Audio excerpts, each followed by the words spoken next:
ராமாயணத்தில் அப்படி இருக்கு அப்படின்னு. இத பையன் அப்பாட்ட கேட்டான். அப்பாவை பிரகலாதன் மதிக்கல, அவனையும் நீங்க பாராட்டுறீங்க. மதிச்சாரு, அப்பா பேச்ச கேட்டாரு. இப்போ நீ அப்பா, நாங்க உன்னை மதிக்கணுமா மதிக்க கூடாதான்? கொஞ்சம் கிளியரா சொல்லுப்பா. பிரகலாதன் மாதிரி உன்னை எதிர்க்கணுமா, இல்லாட்டி நாங்க ராமர் மாதிரி உன்னை அக்செப்ட் பண்ணணுமா? அவங்க அப்பா சொன்னாரு, காலம் மாறி போச்சுடா கண்ணு, நீ நானுமே அம்மா பேச்ச மதிக்கிறதா ரொம்ப நல்லது. இப்ப பிரகலாதன் மாடலும் ரொம்ப சிரமம், ராமர் மாடலும் ரொம்ப, நம்ம காலத்துக்கு ஏற்ற மாதிரி ரெண்டு பேரும் அம்மாவை அட்ஜஸ்ட் பண்ணி போயிட்டோன்னு வச்சுக்கோ, வீட்டுல ப்ராப்ளமே இல்லாம இருக்கும்டா கண்ணா. இது ஒரு ஹியூமர் தான், ஆனா யோசிக்க வேண்டியிருக்கு. அந்த முதல் பகுதி சாதாரண கேள்வி இல்லை, என்டையர்லி அவங்க அப்பா சொல்ற விஷயத்தை எதிர்த்து நின்னா பிரகலாதன். அப்ப அப்பாவை எதிர்க்கவே கூடாது, தந்தை சொல் மிக்க மந்திரம் இல்லைன்னா எதிர்த்து நின்னவன் ஹீரோ ஆயிட்டானே இந்த நாட்டுல பிரகலாதன், இல்லையா? சோ ஒரு ஒரு விஷயத்தை படிக்கிற போது எனக்கு இந்த வார்த்தையை பயன்படுத்துறதுக்காக மன்னிச்சுங்க, மொக்கத்தனமா உள்ள வாங்குறாங்க. என்ன மொக்கத்தனமா? அப்ப பேச்ச கேட்கணுமா கேட்க கூடாது? அப்படி கிடையாது. அப்பனா இருந்து சொன்னது நல்லதா இருந்தா கேட்கணுமே ஒழிய, அப்பனா இல்லாம சொன்னது தப்பா இருந்தா கேட்க வேண்டியது இல்லை. இப்படி என்னைக்கு ஜனங்க விளைவிக்க போறாங்க? ஒரு புத்தகத்துல சொல்றதாலேயே அது உண்மை அப்படி அவசியம் கிடையாது. அந்த புத்தகத்துல நல்லது நிறைய சொல்லியிருக்கிறாங்க, அங்கங்க ரெண்டு அண்ட புழுகு ஆகாச புழுகு சேர்த்து சேர்த்து விட்டுருக்கிறாங்க. எது புழுகு எது உண்மை பிரித்து காணணும்.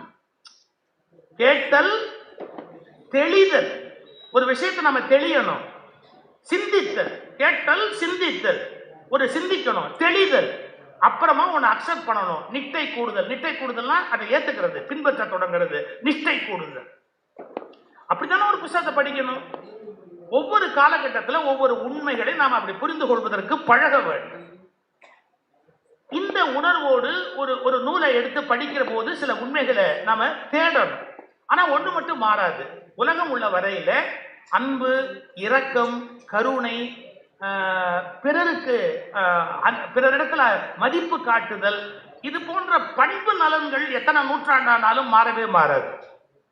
நீங்க கூட ரொம்ப அருமையா சொன்னீங்க. அதாவது ஒரு உணவு அப்படின்னு வந்தா கூட அந்த உணவுல மனிதத்தன்மை இருக்கிற போதுதான் அது சிறப்பா இருக்குங்கிறதுக்கு ஒரு அழகான ஒரு உதாரணம் சொன்னீங்க. நான் ஒரு இன்சிடென்ட் சொல்றேன் பாருங்க. ஒரு ரொட்டி கையில வச்சிருக்காரு ஒரு குரு. அந்த குரு சிஷ்யர்களை கேட்கிறாரு, இந்த ரொட்டியை எப்படி சாப்பிட்டா நல்லா இருக்கும், இந்த ரொட்டியை எப்படி சாப்பிட்டா நல்லா இருக்கும். ஒருத்தன் சொன்னா அதுல பட்டர் வெண்ணெய் தடவி சாப்பிட்டா பிரமாதமா இருக்கும். இன்னொருத்தன் சொன்னான் ஜாம் தடவி சாப்பிட்டா பிரமாதமா இருக்கும். இன்னொருத்தர் சொன்னா இல்ல உள்ள ஏதாவது வச்சு உருளைக்கிழங்கு ஏதாவது வச்சு டோஸ்ட் பண்ணி சாப்பிட்டா ரொட்டி பிரமாதமா இருக்கும். இந்த ரொட்டி எப்ப நல்லா இருக்குன்னு ஒவ்வொருத்தரையா கேட்டுக்கிட்டே இருந்தார். ஒரே ஒரு பையன் சொன்னான், அதெல்லாம் இல்லைங்க, நம்ம எல்லாரும் சேர்ந்து சாப்பிட்டா நல்லா இருக்கும். இப்போ விஷயம் ஒண்ணுதான், அவன் வெவ்வேறு கருத்து சொல்றான். ஆனா உண்மையான மனிதத்தன்மை என்பது என்னன்னா, என்ன இருக்கோ அதை எல்லாரும் சேர்ந்து சாப்பிடலாம்னு நினைக்கிறது தான் உலகம் உள்ள வரையில நிற்கக்கூடிய பண்பாடான செயல். இதை கேட்ட குரு ராமகிருஷ்ணர் பதில் சொன்ன சிஷ்ய விவேகானந்தர். அதை நீங்க புரிஞ்சுக்கணும். அது எதுவா வேணா அதுக்கெல்லாம் நம்ம எல்லாம் சேர்ந்து சாப்பிட்டா நல்லா இருக்கும், அவ்வளவுதான் எனக்கு தெரியும் அப்படின்னு. இதை எதுக்கு சொல்ல வரேன்? அந்த பொருள்ல ஏதோ ஒரு ருச்சி இருக்கு அப்படிங்கறத தாண்டி அந்த பொருளை நம்ம எல்லாரும் சேர்ந்து ஒருத்தருக்கு ஒருத்தர் சாப்பிடுற போதுதான் சுவை வரும் அப்படின்னு. இப்போ திருப்பாவை அப்படின்னு ஒண்ணே அது ரிலீஜியஸ் லிட்ரேச்சர் அப்படின்னு கோடு போட்டு, நான் அப்படி சொல்றேன் தப்பா நினைக்காதீங்க, மற்ற மதத்தை சார்ந்தவங்க படிக்க மாட்டாங்க. ஏன், அது ஒரு மதம் சார்ந்த இலக்கியம். அதே மாதிரி வேற ஒரு மதம் சார்ந்த ஒரு இலக்கியத்தை இந்த ஒரு இந்து கிட்ட கொண்டு போய் கொடு, அதெல்லாம் வெவ்வேறு மதத்துல நம்ம படிக்க வேண்டிய அவசியம் இல்லப்பா அப்படிம்பாங்க. கிடையாதுன்றது. கான்செப்ட் தான் முக்கியம், அதுக்குள்ள சொல்லப்பட்ட செய்தி தான் முக்கியம். இப்ப திருப்பாவையை சொல்லும் போது இப்ப நான் சொன்ன பாருங்க ஒரு உதாரணம், சேர்ந்து சாப்பிட்டா நல்லா இருக்கும்னு. இது ஆண்டாள் ஒரு வார்த்தையில சொல்ற. இந்த பொங்கல் வச்சுட்டு அத முந்திரி பருப்பு போட்டா நல்லா இருக்குமா, பாதாம் பருப்பு போட்டிருந்தா நல்லா இருக்குமான்னு சொல்லல. கூடி இருந்து குளிர்ந்தேலோர் எம்பாவாய்னா, அதுல கூடி இருந்துங்கிற வார்த்தையை நீங்க கோடு போட்டுக்கணும். என்ன, 10 பேர் சேர்ந்து சாப்பிட்டா சந்தோஷமா இருக்கும். அப்ப அந்த கூடுதல் அப்படிங்கிற வார்த்தைக்கு என்ன பொருள்னா, எல்லாரும் ஒன்னா உட்கார்ந்து நீ சாப்பிட்டியா நீ சாப்பிட்டியா நீ சாப்பிட்டியான்னு கேட்டு அதுலதான் ருசி இருக்கே ஒழிய அதுல இருக்கிற வெள்ளத்திலேயோ அதுல இருக்கிற பாலிலேயோ அதுல இருக்கிற முந்திரி பருப்புலயோ பெரிய ருசி இல்லை. எல்லாருமா சேர்ந்து சாப்பிட்டோங்கிறது தான். நான் இப்ப கேட்கிற தப்பா நினைக்காதீங்க, எத்தனை பேர் வீட்டுல அப்பா பிள்ளைங்க சேர்ந்து சாப்பிடுறாங்க? வா எல்லாரும் சேர்ந்து உட்கார்ந்து சாப்பிடலாம் அப்படி. சார் மன்னிக்கணும், நம்ம என்ன வேணாலும் ஏழ்மையில இருக்கலாம், சாப்பிடக்கூட வசதி இல்லாம இருக்கலாம், இல்ல ரொம்ப ரிச்சோ விதவிதமான உணவா கூட இருக்கலாம். இந்த உணவை அப்பா அம்மா குழந்தைங்க எல்லாரும் ஒன்னா உட்கார்ந்து ஆளுக்கு கொஞ்சம் அப்படி எடுத்து சாப்பிடுற போது கிடைக்கிற சந்தோஷத்தை எவ்வளவு பெரிய உணவா இருந்தாலும் கதவை சாட்டிக்கிட்டு தனியா உட்கார்ந்து சாப்பிட்டா கிடைக்காது.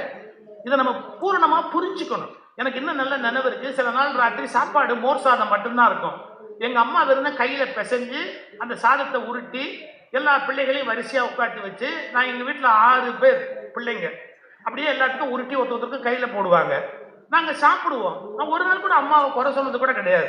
இது என்ன ஒரு சாப்பாடா, வெறும் நீ மோர் சோறு போடுறியே அப்படி கேட்டதே கிடையாது. ஆனா இப்ப ஸ்விக்கிலையும் ஜொமேட்டோலையும் ஆர்டர் பண்ணி 40 ஐட்டம் வந்தா கூட எந்த பிள்ளைகளும் சந்தோஷமா இருக்கிறதா தெரியல. ஏன் இல்லைன்னா சேர்ந்து சாப்பிடுற பழக்கம் போயிடுச்சு. கதவை சாத்திக்கிட்டு அவன் தனித்தனியா திங்கிற பழக்கம் இன்னைக்கு உலகத்துல வளர்ந்து போயிடுச்சு. அந்த கூடி இருந்து குளிர்ந்துங்கிறதுலதான் மகிழ்ச்சி இருக்கு அப்படிங்கறத நம்ம கண்டுபிடிக்கணும். சேர்ந்து சாப்பிடணும் அப்படிங்கிற அந்த உணர்வு மனசுக்குள்ள வரவள். இப்படி அந்த உணர்ச்சி பூர்வமான முறைகள் பெரிய மாற்றங்கள் உலகத்துல வராது. ஆனா அறிவுபூர்வமான அணுகுமுறைகள் என்பது உலகத்துல மாறிக்கொண்டே இருக்கும். சரி, நான் நீண்ட பல செய்திகளை உங்களுக்கு அப்படி இப்படிமா விளக்கி கொண்டே போனா மணிக்கணக்கா சொல்லலாம். நான் உங்களுக்கு 3 கோரிக்கை வச்சேன், அதை மட்டும் நினைவுல வச்சுக்கோங்க.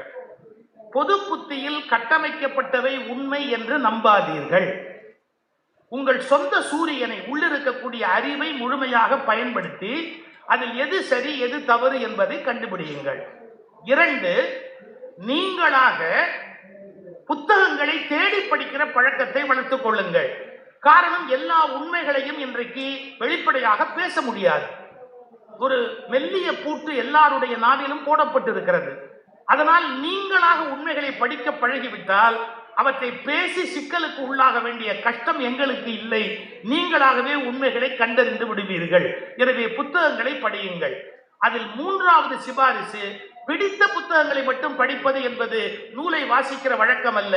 பிடிக்காத புத்தகங்களையும் முழுமையாக படிக்கிற பழக்கத்தை தயவு செய்து ஏற்படுத்திக் கொள்ளுங்கள். இந்த 3 மெசேஜ் நான் உங்களுக்கு இன்னைக்கு இது வரைக்கும் எடுத்து சொன்ன அந்த செய்திகள். இப்போ மனித வாழ்க்கையில பல பேர் எவ்வளவோ துன்பங்களை அனுபவிக்கிறோம். நான் வரும்போது கூட ஒருத்தர் சொன்னார், ஓஷோவை பத்தி நீங்க நிறைய சொல்றீங்க, ஆனா ஓஷோவை இன்னும் ரொம்ப ஒரு பக்கம் கேவலமா சொல்றவங்களும் இருக்கிறாங்க. ஆனா அந்த ஓஷோவுடைய பல செய்திகளை மக்களுக்கு ஏற்ற வகையில் நீங்க ஏன் ஒரு புத்தகம் எழுதக்கூடாது அப்படின்னு அவர் யோசிச்சார். புத்தகம் எழுதலாம், வித்தா தானே. எதை இவ்வளவு பெரிய கண்காட்சியை போட்டு அரசு பாடுபட்டு எவ்வளவோ கஷ்டப்பட்டா கூட 10 புத்தகம் 15 புத்தகம் விற்கிறதே ஒரு பெரிய சிக்கலர் இன்றைக்கு இருக்கிற சூழ்நிலையில. அது வேற ஒரு கதை. அதுக்கு தான் நாங்கள் வேற ஒரு டெக்னிக் வச்சிருக்கோம். பள்ளிக்கூடத்துலையோ காலேஜ்லயோ பேச கூப்பிட்டா இத்தனை புத்தகம் நீங்க வாங்கினாதான் உங்க பள்ளிக்கூடத்துக்கு பேச வருவோம் அப்படின்னு. நாங்க வேற வழி இல்லையே, வேற எப்படி நாங்க எப்படி உயிரோடு இருக்கிறது? அதனால நாங்க அப்படித்தான் இருப்போம். அப்புறம் புத்தக வியாபாரிலாம் திட்டாதீங்க, வேற வழி கிடையாது எங்களுக்கு. அது ஒரு பக்கம் அப்படியே தள்ளி வைங்க. ஓஷோ எவ்வளவு அருமையான ஒரு சிந்தனையாளன் அப்படிங்கிறதுக்கு ஒரு சின்ன அடையாளம், ஒரு சின்ன அடையாளம். வேதத்தினுடைய முடிவு என்ன அப்படின்னு கேட்டா பிரம்மம் அப்படின்னு முடியுது. நான் கொஞ்சம் காம்ப்ளிகேட்டடான விஷயத்தை நேரத்தை அருமை கருதி சிம்பிளிஃபை பண்ணி சொல்லி முடிச்சிடுறேன். நீங்க பிரம்மத்தை பத்தி தெரிஞ்சுக்கணும்னா ஒரு அழகான புக் இருக்கு, பிரம்ம ரகசியம்னு நீலன் எழுதியிருக்கிறாரு. ஏன்னா அவர் விருப்பு வெறுப்பு இல்லாம தேடி கருத்துக்களை பதிவு பண்ணி பிரம்ம ரகசியம்னா என்ன அப்படிங்கறத பத்தி ஒரு அழகான புத்தகம் எழுதியிருக்காரு. வாய்ப்பு இருந்தா அதை படிச்சு பாருங்க. அவருக்கு எனக்கு எந்த கமிஷன் கொடுக்கல் வாங்கலாம் இல்லை, இது வேற. அந்த புத்தகத்துக்கு பர்சன்டேஜ் எல்லாம் எனக்கு ஒண்ணு இல்லை, நான் படிச்சு ரசிச்ச புக்கு, அதனால சொல்றேன், அவ்வளவுதான். அவர் நானும் ஒரே ஜாதியும் இல்லை. இன்னைக்கு அது வேற பெரிய பிரச்சனையா இருக்கு. அவர் என்ன ஜாதின்னு எனக்கு தெரியாது, நான் என்ன ஜாதின்னு எனக்கு தெரியாது, நான் என்ன ஜாதின்னு எனக்கு தெரியாது. தள்ளி வச்சிருங்க, அது தள்ளி வச்சிருங்க. பிரம்மம் அப்படிங்கிறது தான் வேதத்தினுடைய மொத்த சாரம். அதுவே நம்ம மக்களுக்கு தெரியாது. நான் கொஞ்சம் புரிய வைக்கிறதுக்காக கொஞ்சம் பேசுறேன், தப்பா நினைக்காதீங்க. இந்த யூடியூப்ல கோயில்ல பூஜை பண்றாங்க பாருங்க, அந்த கோயில்ல பூஜை பண்றவங்களையும் வைதிகமான புரோகிதம் பண்றாங்க பாருங்க, அவங்களையுமே ஒரே வார்த்தையில குறிப்பிடுறாங்க. ஒரு குறிப்பிட்டதா கிடையாது.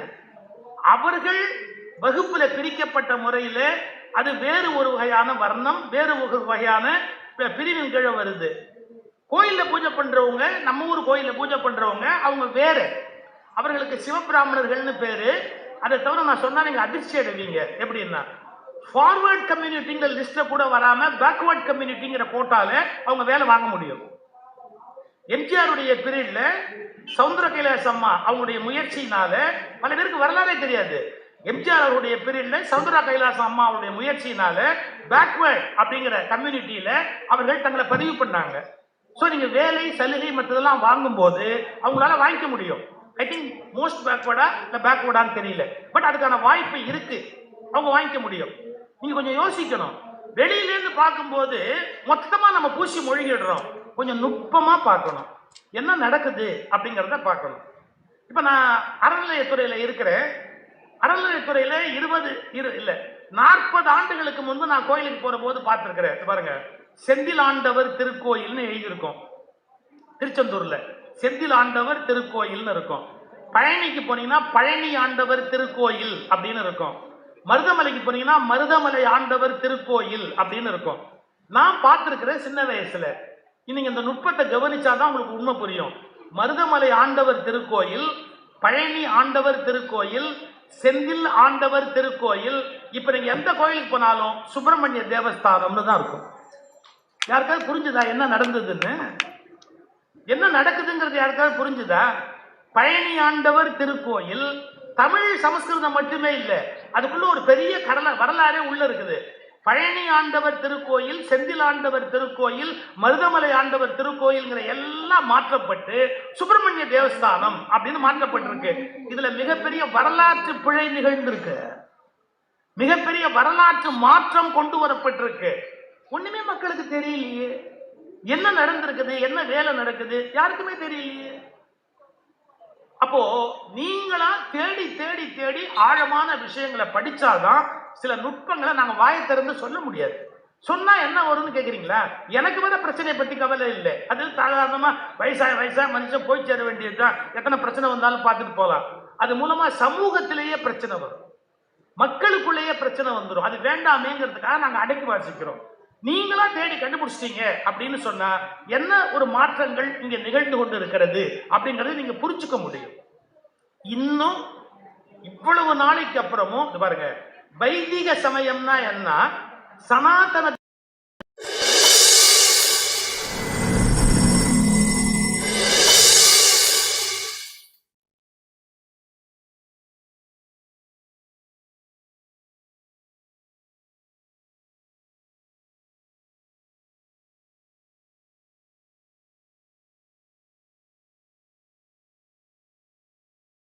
தர்மம்னா என்ன, ஹிந்து மதம்னா என்ன, இந்த மூணுக்கு இருக்கிற டிஸ்டிங்ஷன் பல பேருக்கு தெரியல. இது மூணுக்கும் இடையில இருக்கிற அந்த அந்த அந்த கேப் என்ன அப்படிங்கிறது யாருக்குமே தெரியல. வேதத்தை மையமாக கொண்டது வைதீக சமயம், புரியுதா? வேதம் தான் பிரதானம் அப்படிங்கிற கோட்பாட்டில் வந்தது வைதீக சமயம். ஆனா இந்து மதம் அப்படின்னு சொல்வது சிந்து நதிக்கு இந்த பக்கம் இருந்த மக்களை குறிப்பிட்ட வார்த்தை. ஒரு காலத்தில் வேதத்தை மையமாக கொண்டவர்கள் சிந்து நதிக்கு அந்த புறத்தில் இருந்து வந்ததால் அவர்கள் இங்கு இருந்தவர்களை இந்துக்கள் என்று அழைத்தார்கள். உங்களுக்கு அந்த வரலாற்று மாற்றமே புரியல. அவர்கள் வெளியிலிருந்து வருகிற போது சிந்து நதிக்கு இந்த பக்கம் இருந்தவர்களை இந்துக்கள் என்று அழைத்தார்கள், தங்களை வைதீகர்கள் என்று அழைத்தார்கள்.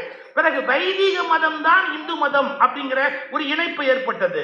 அப்புறம் இந்து மதம்ங்கிறத விட இன்னும் சனாதன தர்மம்ங்கிற வார்த்தை இன்னும் மோர் அட்ராக்டிவ் அப்படின்னு முடிவு பண்ணி அதை நோக்கி நகர்த்தினாங்க.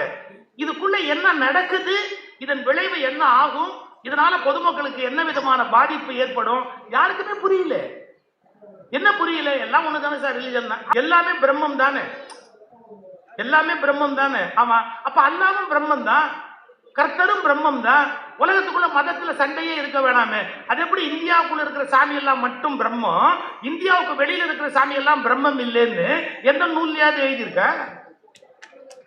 இந்தியாவுக்கு உள்ள இருக்கிற சாமி எல்லாம் தான் பிரம்மம், இந்தியாவுக்கு வெளியில இருந்து ஒரு சாமி இருந்தா அது பிரம்மம் இல்லை அப்படின்னு இருக்கா? பிரம்மம்னா எல்லாமே பிரம்மம் தான், எல்லாமே ஒரே விதமானது தானே. அப்ப ஏத்துக்க வேண்டியது தானே, மதங்களுக்குள்ள சண்டையே வரக்கூடாது.